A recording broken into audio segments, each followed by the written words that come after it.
Hey guys, we're out here in Plano today. What we had go on here was actually a toilet happened to overflow from the tank. So as you can see, this hallway had some tile in it.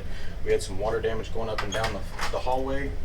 Here was your spare bathroom. So this was just temporary. We pulled this toilet out, put it back in so the homeowners could have a spot to sit right now. They're kind of packing the house out, doing their thing. Anyways, the tank actually overflowed due to the assembly inside of there. There's actually a float inside of here.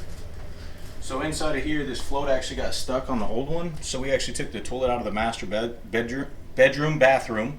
And so anyways, this float ended up getting stuck on the old one, which then happened to get the toilet to overflow. Nobody was here because they went to the restroom. And whenever they came back, they noticed there was moisture and water all over the floor.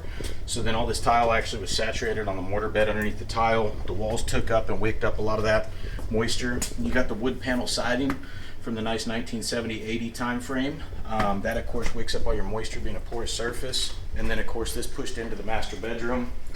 So right here, here's your master. It had the nice, beautiful, thick, nice shag carpet, which is actually really sad because it was actually in really good condition with the pad and everything, except for it was completely saturated. And due to the age of it, there was no way that we could actually float that carpet out and or reuse it or re-stretch it back out due to the age of it. So we're gonna have to do some new carpet. Other than that, we pretty much just got done with the dry out process. Once the demolition was done, we made sure the leak was taken care of. We got all the water sucked out of here, extracted. And then once we were done with that, we spread our antimicrobials, did the demolition, got everything out of here. The reason you have a 4-foot flood cut, we did not go excessively like some of these insurance companies try to question us on. It's due to liability, right? So we have liability as a contractor.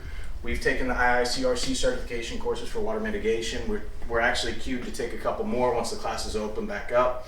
Anyways, there was more or less liability, and we found a little bit of signs of bacterial growth behind the wood paneling, so we wanted to make sure that the homeowners were actually protected from hazardous materials. So what we did is make sure if we find damage, we keep on going a little bit past it.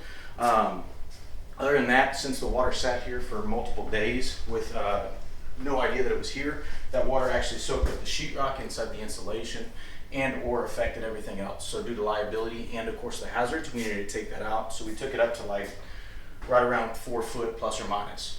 So we did that in any of the areas that were affected. All these areas have now been sprayed with the antimicrobials.